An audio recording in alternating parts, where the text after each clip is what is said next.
remercie l'Institut français de Budapest pour sa généreuse invitation.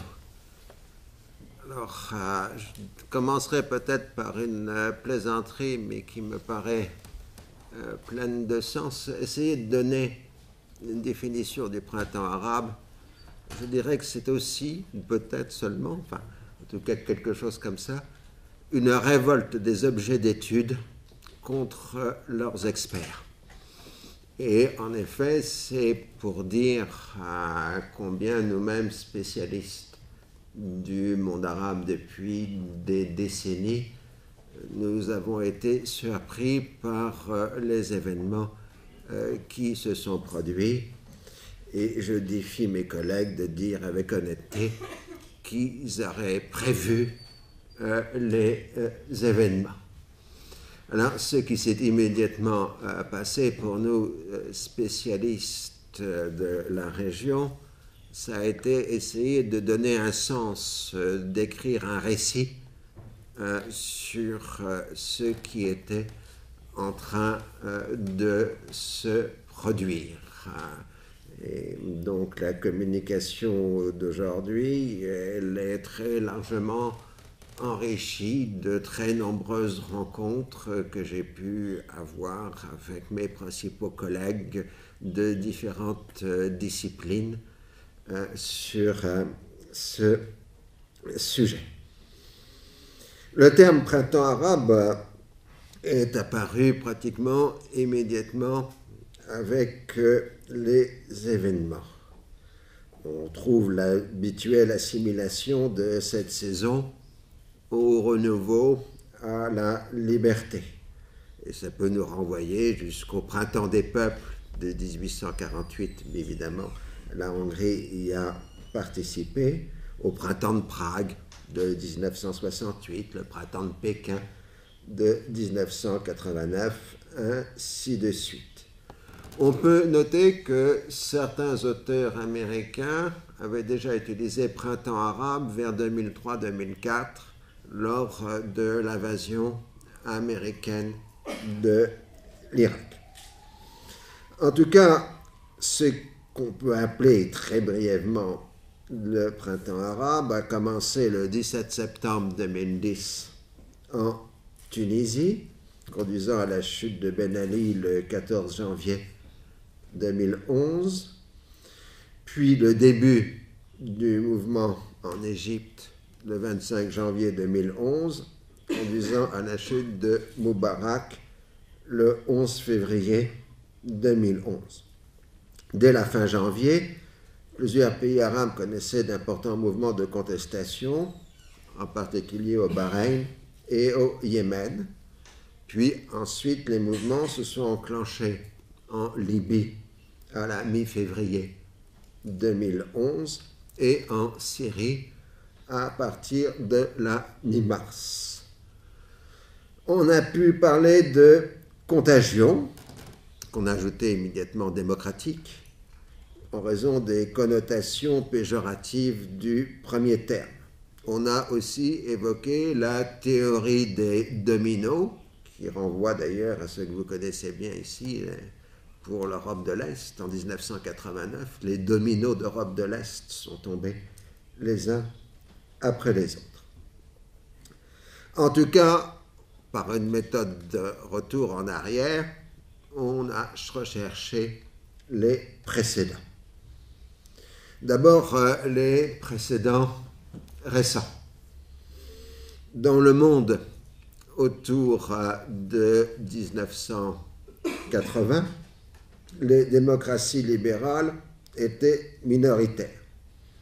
Et en dehors du géant indien, appartenaient pour l'essentiel au monde occidental. En Europe même, l'Espagne, le Portugal et la Grèce sortaient à peine de dictatures de droite.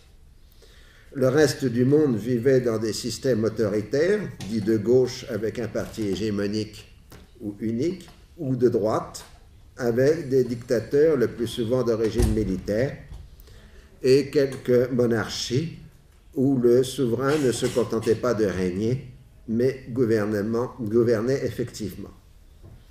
La guerre froide a entretenu ce type de régime.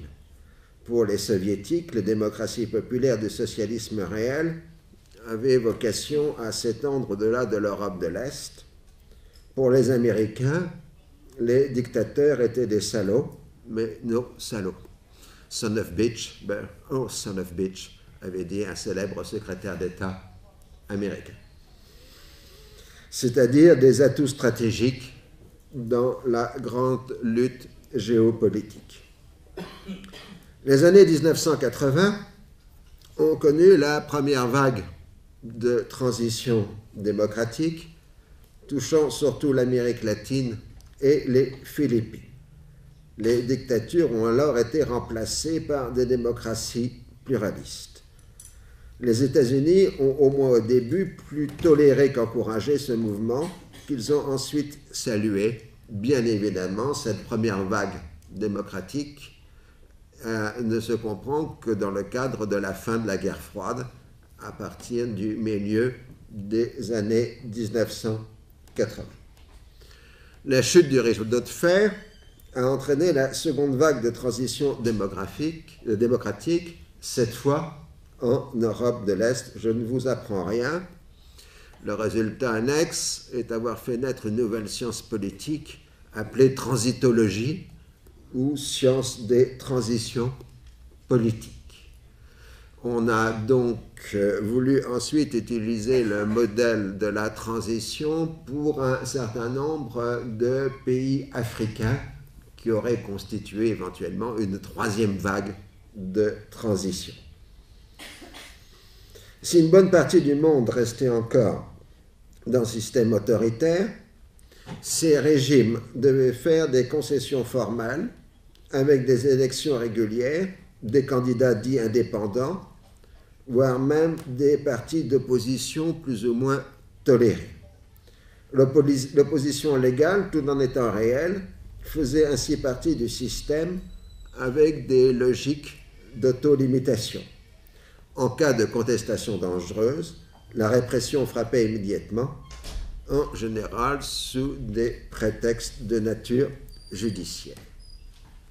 On a eu ensuite, à partir du début des années 2000, ce qu'on a appelé les révolutions oranges ou les révolutions de couleur, dont la plus connue est la révolution ukrainienne de 2004.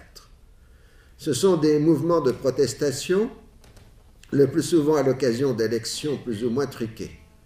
La spécificité repose sur les nouveaux instruments de communication, en particulier l'Internet et les téléphones portables. La jeunesse éduquée et technophile serait le fer de lance de ces mouvements qui reposent évidemment sur de puissants malaises sociaux et économiques. Le printemps arabe serait ainsi la conjonction d'une nouvelle vague de transition, la troisième ou la quatrième à partir de 1980, et des révolutions de couleur, avec en particulier un rôle important des télévisions satellitaires d'information et des réseaux sociaux. Si au début, la presse occidentale a parlé de révolte, les acteurs eux-mêmes ont parlé de révolution, ce qui a posé la question de savoir s'il s'agissait d'une révolution au singulier ou de révolutions au pluriel, et si les événements de 2011 étaient des révolutions. On risque alors d'entrer dans des débats conceptuels sur ce qu'est une révolution, avec la multitude de significations à laquelle renvoie ce terme de mouvement circulaire à celui de changement brusque, avec ou sans violence, avec ou sans respect des formes légales précédentes. À ce débat s'ajoute la vision culturaliste d'un monde arabe ou musulman, incapable par nature de connaître l'appel de la liberté et condamné à différentes formes d'autoritarisme. On y retrouve l'idée ancienne d'un despotisme oriental, telle qu'elle a été élaborée dans la pensée européenne du XVIe au XVIIIe siècle. Il faut rappeler que la civilisation islamique classique a connu, comme toutes les autres civilisations, de multiples formes de dissension et de désordre. Les grands mouvements religieux, les schismes dans l'islam, disaient mes maîtres, ont été aussi bien des actions populaires que des ambitions dynastiques. Les historiens y ont souvent cherché des causes sociales. La pensée islamique classique a défini le concept de fitna, trouble violent dans la communauté, qu'il valait mieux éviter.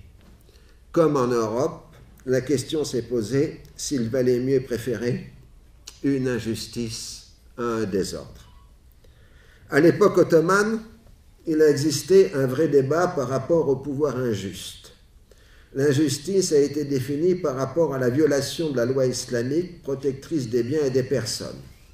Si un pouvoir se comportait de façon injuste, multipliant ce qu'on appelait les avanis par rapport à la population, c'est-à-dire des taxations à considérer comme illégales et des multiples extorsions, la question était de savoir si un soulèvement était légal, c'est-à-dire si une autorité religieuse le sanctionnait en tant que tel.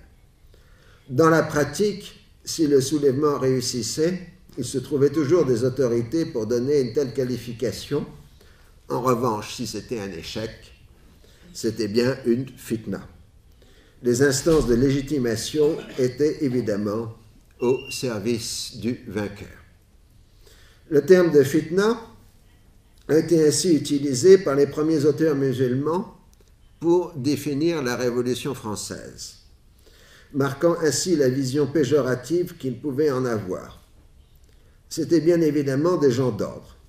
Toutes les grandes civilisations ont en général condamné les idées de révolte contre l'ordre institué des choses, même s'ils pouvaient apparaître comme injustes.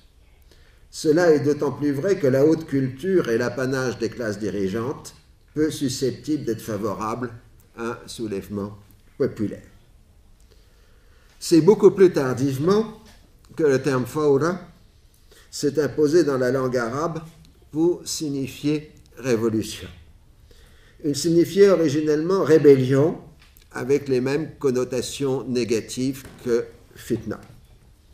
Ces dernières années, le terme de fitna est réapparu dans l'usage courant dans le cadre de la réislamisation du vocabulaire politique. Ce sont en général les régimes autoritaires qui l'ont utilisé pour condamner les actions des mouvements islamistes qui contestaient leur domination. Là encore, on a trouvé des autorités religieuses prêtes à accorder ce label négatif. Sans forcer le trait, on peut dire que la fitna n'existe pas en soi, elle est le produit du discours de ses adversaires. Mais faut-il voir aussi une tradition arabe de la Révolution? Durant tout le XIXe siècle, la Révolution est un monopole de l'Occident si l'on considère que les mouvements révolutionnaires d'Amérique latine contre la domination espagnole appartiennent à cet ensemble. Cela change avec le début du siècle suivant.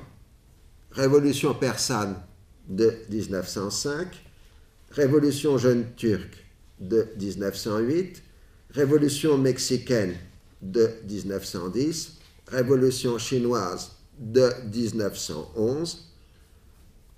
Incontestablement, la première décennie du XXe siècle a vu la mondialisation du phénomène révolutionnaire.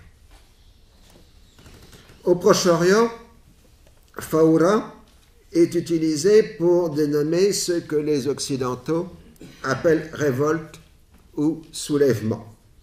Révolte arabe de 1916, qu'on appelait la Grande Révolte, Al-Fawra al-Arabiyya al-Kubra, la Grande Révolte arabe. La révolution égyptienne de 1919 contre la domination britannique. La révolution irakienne de 1920 contre la domination britannique. La révolution syrienne de 1925 contre la domination française. Plus tardivement, la guerre de libération de l'Algérie est définie comme la révolution algérienne et les Palestiniens ont utilisé indifféremment révolution et résistance pour définir leur action. Sinon, Fawra est utilisé pour les révolutions non arabes, révolution française ou révolution russe, par exemple. Il est inutile de chercher l'étymologie du terme. Édouard Saïd a fait une critique éblouissante de ce genre de démarche, égratignant au passage et avec justice l'orientaliste américano-britannique Bernard Lewis, qui avait écrit un article sur l'étymologie de Fawra. Dans ce domaine, seul le champ sémantique compte. Le monde arabe a connu le révolutionnarisme, c'est-à-dire la révolution définissant sa propre légitimité. Les prises de pouvoir par les militaires, accompagnées ou non par des partis politiques, à partir de la révolution égyptienne de 1952, se sont généralement dotés de conseils de la révolution, autodésignés et détenteurs exclusifs de la légitimité. Inversement, les opposants ont été condamnés comme contre-révolutionnaires. Ces régimes ont commémoré le jour de la prise de pouvoir comme étant le jour de la révolution. La toponymie des villes a été marquée par cette référence.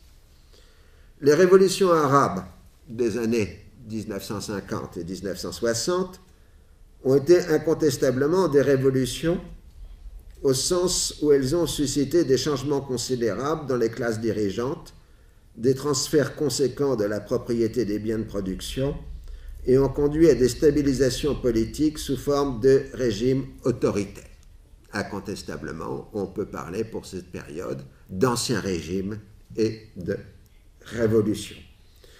L'Union soviétique leur a en général accordé le label de voie non capitaliste de développement et a même reconnu pour l'Égypte nassérienne la qualification de pays socialiste.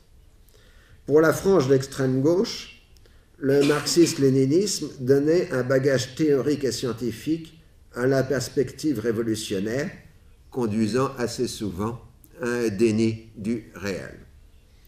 En général, la référence révolutionnaire permettait de justifier toutes les violations de l'état de droit en définissant une sorte d'état de nécessité qui lui est supérieur.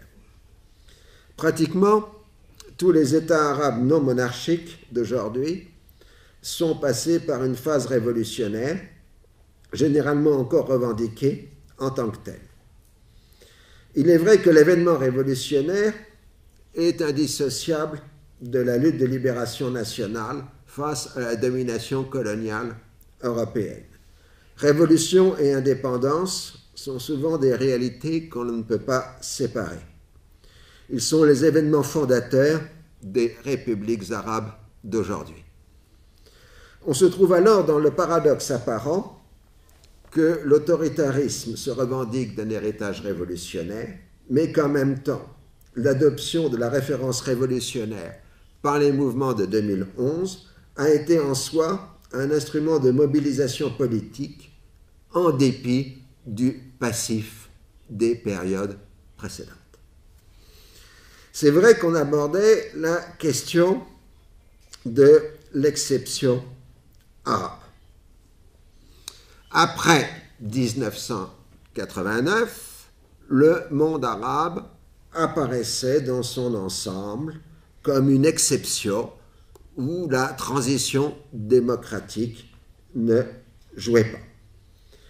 On a pu donner une origine culturelle, quasi génétique, à ces États arabes incapables de se démocratiser. On disait, soit c'est la culture arabe, soit c'est la culture islamique qui est incompatible avec la démocratie. Évidemment, les chercheurs en sciences sociales ont trouvé d'autres raisons, puisqu'il fallait qu'ils justifient leur existence de spécialistes en sciences sociales. Parmi les raisons avancées.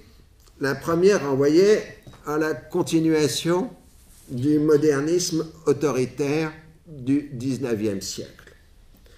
La volonté de rattraper le retard sur l'Europe passe par l'adoption de réformes drastiques qui doivent être imposées par la force, vu l'ampleur des résistances qui souvent se revendiquaient de l'islam. Toutes les révolutions arabes des années 1950 et 60 s'inscrivent dans cette tradition dont la motivation noble est l'intérêt général. La lutte contre la réaction a été le mot d'ordre permanent, justifiant les mesures répressives prises au détriment des droits de l'homme. La promotion sociale d'éléments issus des classes populaires a été une réalité de cette période qui privilégie l'intérêt collectif sur l'intérêt individuel, tout en installant une nouvelle classe dirigeante au détriment de la précédente. Le second ordre d'explication renvoie au fonctionnement du système politique régional depuis la fin du XVIIIe siècle, fondé sur un jeu permanent d'ingérence et d'implication des acteurs régionaux et internationaux. Toute situation de pluralisme politique est invitation permanente à l'ingérence et à l'implication, comme le montrent les situations libanaises et palestiniennes, ainsi que l'irakienne depuis 2003. La dictature est en quelque sorte le garant de l'indépendance nationale. C'est ce que Nasser expliquait à Nehru au début des années 1950. Le pluripartisme se traduirait par une lutte pour le pouvoir de forces politiques soutenues par l'étranger. Ces mêmes dictatures ont su jouer du conflit des civilisations en se présentant aux Occidentaux comme l'unique rempart face à la menace islamiste en général ou irano-chiite en particulier. Elles se présentaient ainsi comme les garants d'une certaine modernité, en particulier en ce qui concerne le statut de la femme.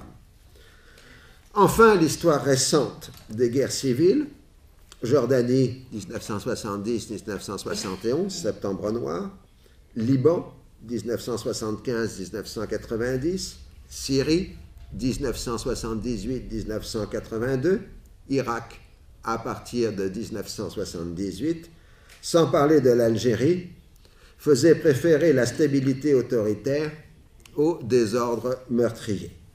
À demi-mot, les pouvoirs en place se saisissaient de l'inachèvement national pour légitimer l'usage permanent de la répression. Dans certains cas, on pouvait les soupçonner de jouer sur les clivages confessionnels, tribaux ou ethniques, afin d'attiser les conflits intérieurs et empêcher l'émergence d'une opposition unifiée. Le troisième ordre de raison renvoie à la rente pétrolière et aux rentes annexes. Dans cette situation, l'État prélève moins sur la population qu'il opère par redistribution clientéliste. Pas de taxation pousse à ne pas avoir de représentation. L'argent de la rente sert à acheter la paix sociale dans une logique consumériste. Le tourisme international, avec sa dépendance envers le calme, joue aussi dans le même sens. Des millions d'emplois dépendent du maintien de la stabilité locale et régionale.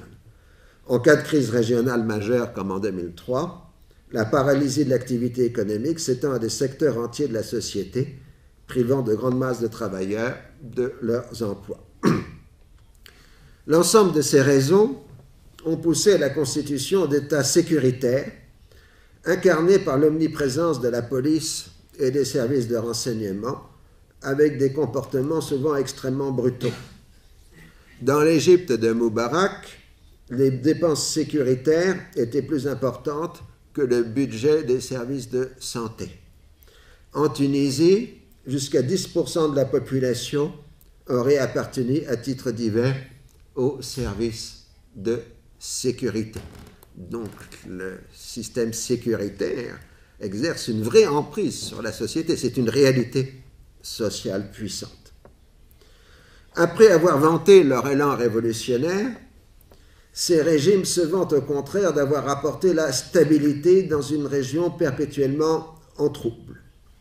Après la défaite face à Israël de 1967, les armées arabes ont été dépolitisées et professionnalisées. L'accroissement numérique des effectifs a rendu plus difficile l'organisation clandestine d'un mouvement d'officiers libres capable de contrôler les principales unités militaires le jour du coup d'État. C'est faisable avec une armée de 50 000 soldats, ce n'est plus faisable avec une armée de 300 000 soldats. Les conjurés sont à ce moment-là trop nombreux et en même temps les services de sécurité sont beaucoup plus performants. Certains pays divisent les forces militaires en entités distinctes afin de les opposer entre elles. En compensation, l'armée arabe se voit dotée d'importants privilèges économiques qui profitent à la couche supérieure du corps des officiers. On peut dire en gros que le haut commandement arabe a été acheté par les régimes. Cette dernière catégorie fait partie de ce qu'on appelle à ce moment-là sur le modèle turc l'État profond, c'est-à-dire cette espèce de nomenclature qui contrôle l'économie et la société. L'appareil de répression renforce l'amarture morale de la société, ce qui faisait que la région arabe avait le plus bas taux de délinquance et d'homicide au monde, nettement inférieur à celui de l'Europe de l'Ouest. En revanche, l'absence de contrôle démocratique et la faiblesse des traitements des fonctionnaires ont engendré un très haut niveau de corruption, aussi bien celle des petits fonctionnaires que celle des groupes dirigeants. Autrement dit, ce qu'on a appelé la kleptocratie, le pouvoir des voleurs, devient le corollaire de l'État sécuritaire, conduisant dans les consciences à une division de la société entre nous et eux, entre ceux qui ont une parcelle d'autorité et qui en abusent, et ceux qui pâtissent en permanence de ce système. Le corollaire de la stabilité est un sentiment de peur et d'humiliation permanente dans la société. Néanmoins, l'autoritarisme a connu une très nette dégradation ces dernières années. Le dictateur vieillit. Narcissique, il commence à croire à son propre culte de la personnalité et se coupe de plus en plus du réel. Son entourage immédiat se réduit. La tentation est à la fois d'assurer une succession héréditaire, comme en Syrie, tout en retardant toujours l'échéance, d'où une interminable attente, comme en Égypte. Ce n'est pas une spécificité arabe. On retrouve cette situation en Asie centrale, en Afrique, sans parler de la Corée du Nord. Le modernisme autoritaire a été ébranlé par le libéralisme économique prôné par les bailleurs de fonds extérieurs. En raison de la fermeture des marchés régionaux les uns par rapport aux autres, les mesures de privatisation n'ont fait que transformer des monopoles d'État en monopoles privés. Les élites au pouvoir ont voulu adopter le mode de consommation ostentatoire des classes dirigeantes des pays du Golfe. La croissance économique, par ailleurs réelle, a profité essentiellement au cercle dirigeant, en particulier celui du dictateur et de sa famille. À la notion d'intérêt général s'est substituée celle d'une kleptocratie au pouvoir. Alors que les statistiques de développement humain montrent un progrès général des sociétés arabes durant le dernier demi-siècle, le démantèlement des esquisses d'État-providence conduit à un divorce croissant entre le pouvoir et la société. Les politiques d'ajustement structurel et de libéralisation de l'économie bénéficient grandement à une petite frange des gens proches du pouvoir et sapent en même temps la base sociale du régime. Et c'est en ça que, paradoxalement, le libéralisme économique a été l'instrument premier de déstabilisation des régimes autoritaires parce qu'ils ont perdu leur base populaire dans cette situation. Les entrepreneurs eux-mêmes sont obligés de cacher leur mécontentement face à la monopolisation souvent prédatrice des ressources du pays par l'entourage du dictateur. C'est que l'État autoritaire est victime des résultats des politiques de développement. Il a tant bien que mal assuré le fonctionnement des services sociaux de base et les a même étendus, comme le montre l'évolution de l'indice de développement humain. En général, les pays arabes se situent au milieu du classement mondial défini par l'indice de développement humain. En conséquence, outre une considérable augmentation de l'espérance de vie, les jeunes générations ont été scolarisées avec une fraction importante faisant des études supérieures. Les rapports de genre, au moins dans le domaine de l'éducation, ont été bouleversés avec une légère supériorité numérique des femmes dans le recrutement de l'enseignement supérieur. Comme dans le reste du monde, les femmes font maintenant des études supérieures longues, alors que les hommes font des études moins longues, en chiffres globaux. Le progrès du développement se retrouve dans l'entrée dans la seconde phase de la transition démographique. Partout, même de façon inégale, la natalité diminue, marquant une profonde transformation de la vie familiale et des approches de la vie. L'autoritarisme décline dans les rapports entre parents et enfants. L'enfant plus rare bénéficie d'une plus grande liberté. Il n'existe plus dans ce domaine d'exception arabe. C'est dans la logique de la plus grande partie des sociétés de l'ancien tiers-monde, à l'exception de celle de l'Afrique noire. Le monde arabe entre dans le XXIe siècle avec une normalisation de son comportement démographique et avec elle des approches de la vie.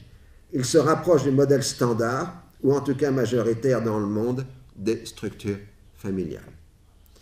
Mais il existe un effet retard, celui de l'existence d'un baby-boom arabe, où les classes d'âge les plus nombreuses se concentrent chez les plus de 15 ans. Autrement dit, la croissance économique ne peut suffire à assurer des emplois de qualité à une masse de jeunes gens ayant pour une part fait des études supérieures. Le phénomène le plus commun est celui des diplômés chômeurs qui démontrent la sous-utilisation des atouts économiques du monde arabe, ses ressources en énergie, comme sa distribution en classe d'âge. Si le choix du libéralisme économique pouvait se justifier en référence aux expériences asiatiques et plus proches celles de la Turquie, il n'a pas apporté les bénéfices attendus du fait du cloisonnement des marchés, des conduites de rente et de clientélisme, enfin de la kleptocratie et de la corruption. Les progrès de l'éducation se retrouvent dans la montée en puissance des nouveaux médias. Les télévisions satellitaires arabes apparues dans la seconde moitié des années 1990 ont remporté la bataille mondiale de l'information. Aujourd'hui, si vous voulez avoir une information fiable, vous regardez plus CNN, vous regardez Al Jazeera. Une information de qualité en arabe, fait par des Arabes, est devenue disponible pour tous. L'arabisation de la population en arabe moderne a considérablement progressé. L'habitude de la discussion pluraliste s'est considérablement répandue. Du Golfe à l'océan, le monde arabe est redevenu un espace de communication. L'information, même orientée, a supplanté les propagandes éhontées des années 1950 et 1960 qui avaient pour caractéristique majoritaire un large déni de la réalité. Il en est de même pour les téléphones portables, l'Internet et les réseaux sociaux. On a ainsi vu se développer les blogs qui échappaient largement à la censure. L'actualité se trouve commentée en permanence par des individualités dont l'audience même constitue une approbation permanente. Les organes de répression ont été largement dépassés par ces nouvelles technologies qui dépassaient leurs compétences. D'une part, les services de répression étaient composés d'analphabètes numériques, et d'autre part, il est difficile de frapper là où il n'y a pas de centre. Plus souterrain dans la nouvelle génération est le changement des valeurs. Les révolutions des années 1950 se fondaient sur une restauration de l'honneur collectif face à la domination étrangère. On levait la tête face aux colonisateurs. C'était la fin de la soumission à l'autre. L'islamisme s'est nourri d'un vaste ressentiment par rapport à l'invasion de l'exogène. La modernité était vue comme un complot de l'extérieur. L'insistance sur l'authenticité aboutissait à un rejet des valeurs définies comme non islamiques. Ainsi, la démocratie, en donnant tout le pouvoir au peuple, passait outre au commandement divin d'organisation de la société. La modernité était une déviance par rapport à l'ordre islamique qu'il fallait restaurer pour pouvoir retrouver la puissance. Les générations qui arrivent à l'âge adulte au début du XXIe siècle, très largement alphabétisées et ayant accès au monde numérique mondialisé, adoptent au contraire le langage universel des droits de l'homme et de la démocratie. Certes, les premières étapes de leur mobilisation politique apparaissent comme analogues à celles des générations précédentes. La réaction contre l'impérialisme et le sionisme. L'invasion de l'Irak en 2003 par les Américains, la guerre du Liban de 2006, les événements de Gaza en 2008-2009 sont les premières grandes mobilisations politiques de la nouvelle génération. La popularité du Hezbollah, puis celle de la Turquie, montre combien l'affaire palestinienne affecte toujours autant les sociétés arabes. L'impuissance des régimes autoritaires à agir en faveur de la cause renforce la mise en accusation. Le fait essentiel est qu'une large fraction de la jeunesse éduquée prend avant tout une position morale. Elle rejette l'inacceptable et la complicité des pouvoirs en place, plus au nom de valeurs universelles et démocratiques qu'au nom de l'honneur arabe bafoué et de l'islam une nouvelle fois attaqué. On n'a pas su voir à l'époque, inoptisé qu'on en était par le conflit des civilisations, on n'a pas vu ce phénomène, je veux dire, comme on était inoptisé par le conflit des civilisations et la guerre contre le terrorisme. Dans plusieurs pays arabes, les mobilisations politiques se succèdent à partir de 2003. D'abord contre l'impérialisme américain et Israël, puis contre le régime autoritaire lui-même. Parallèlement, en Tunisie et en Égypte, se produisent d'importants mouvements sociaux. Même si les démocrates apportent leur soutien, il n'y a pas encore conjonction entre l'élément démocratique et la contestation sociale, ce qui va se produire au moment du printemps arabe. Les événements du début 2011 sont donc stricto sensu le printemps arabe. Ils concernent l'ensemble de la région tout en prenant des caractères spécifiques pour chaque pays concerné. La Tunisie a donné le signal pour tous les autres. Le premier message émis par les Tunisiens, c'est de ne plus avoir peur, ou pour plus être précis, d'avoir la capacité d'affronter sa peur, neutralisant ainsi la capacité de dissuasion des forces de répression.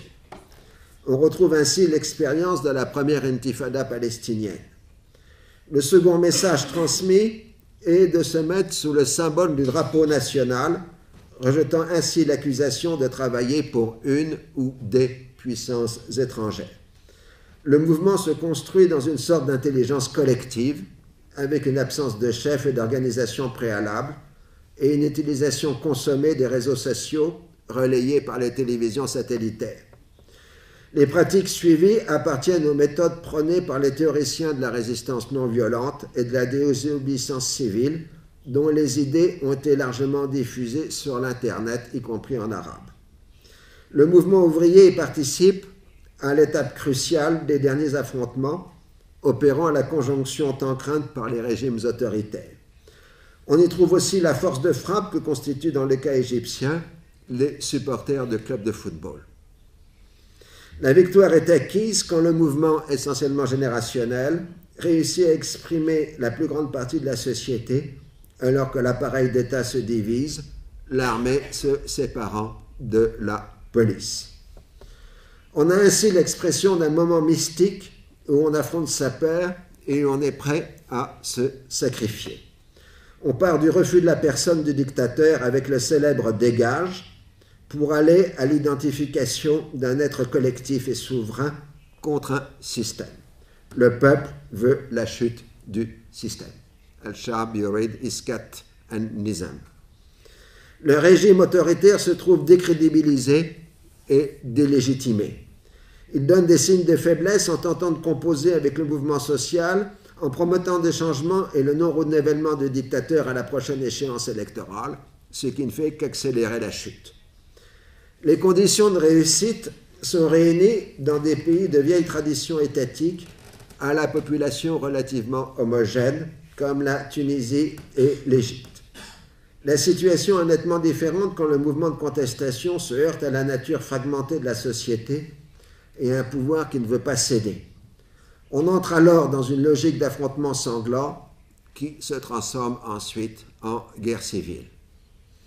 La fragmentation peut être de nature tribale, comme en Libye ou au Yémen, ou confessionnelle, comme au Bahreïn ou en Syrie.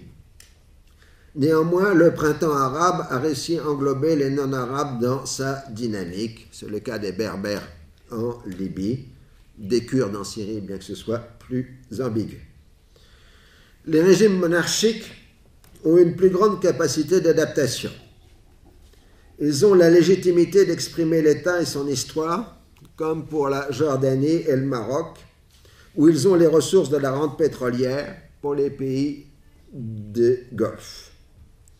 Dans le premier cas, les monarchies ont l'ultime recours au principe que le roi règne et ne gouverne pas, et la possibilité immédiate de se poser en défenseur ou en acteur des réformes. Le slogan de la rue marque la plus grande légitimité du système. Le peuple veut la réforme du système et non pas la chute du système. Al-Shab yurid Islah al-Nizam. Les monarchies cèdent au moins temporairement en adoptant des mesures de démocratisation et des procédures anticorruption. Elles gagnent ainsi du temps tout en mettant au défi la classe politique d'exercer les responsabilités de l'État.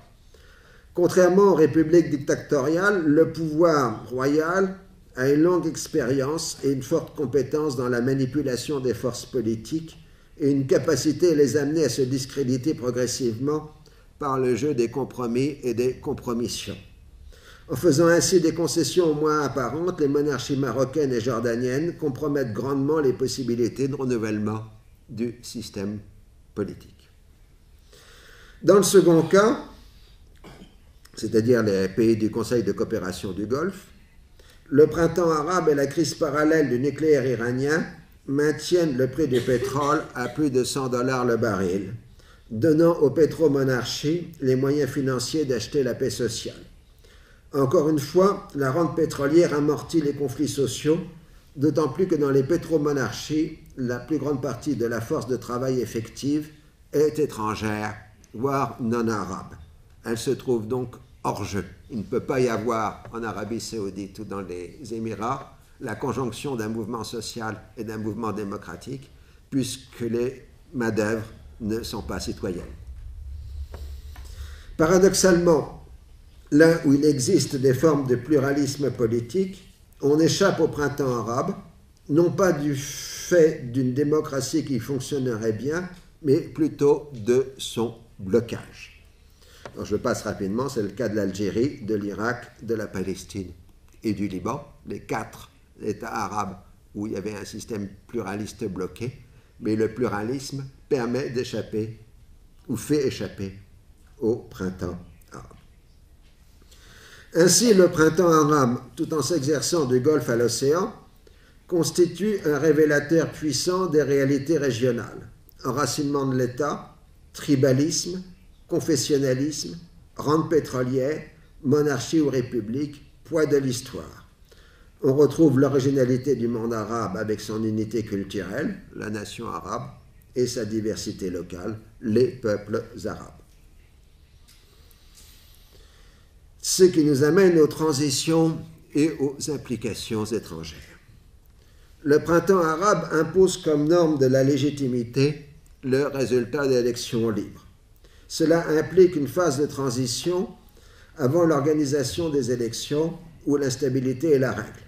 En Égypte et en Tunisie, on doit composer avec des gouvernements gestionnaires issus de fragments de l'ancien régime, la rue où l'action des révolutionnaires d'hier et du lendemain maintient la pression, et la préparation des élections qui passent par des institutions nouvelles et transitoires avant la convocation d'assemblées constituantes.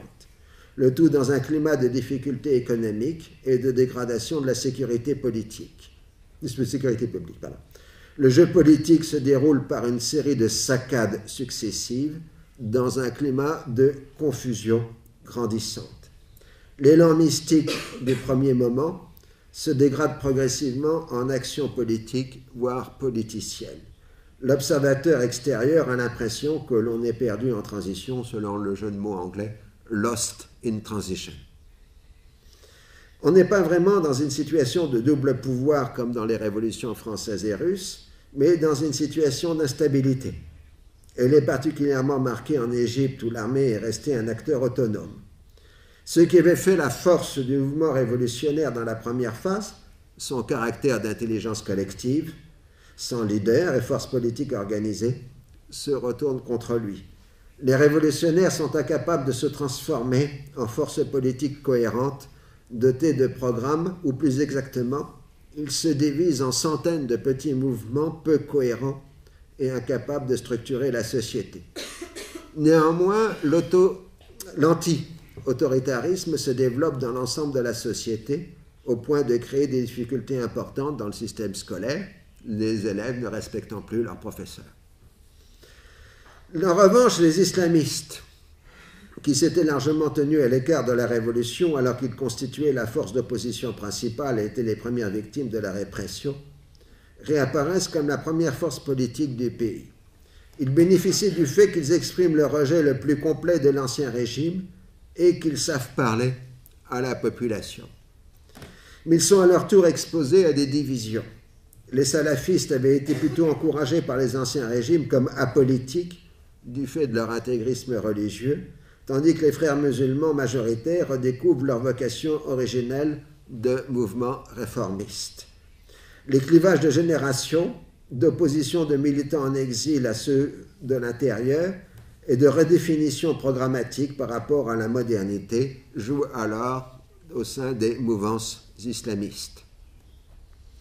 Les pays occidentaux ont été pris par surprise par le printemps arabe, alors qu'ils étaient largement compromis avec la gestion sécuritaire des anciens régimes. En un certain sens, les États arabes ont été largement façonnés par les exigences occidentales représentant la communauté internationale. Sécurisation de l'approvisionnement en pétrole, contrôle de l'immigration africaine et asiatique, lutte antiterroriste.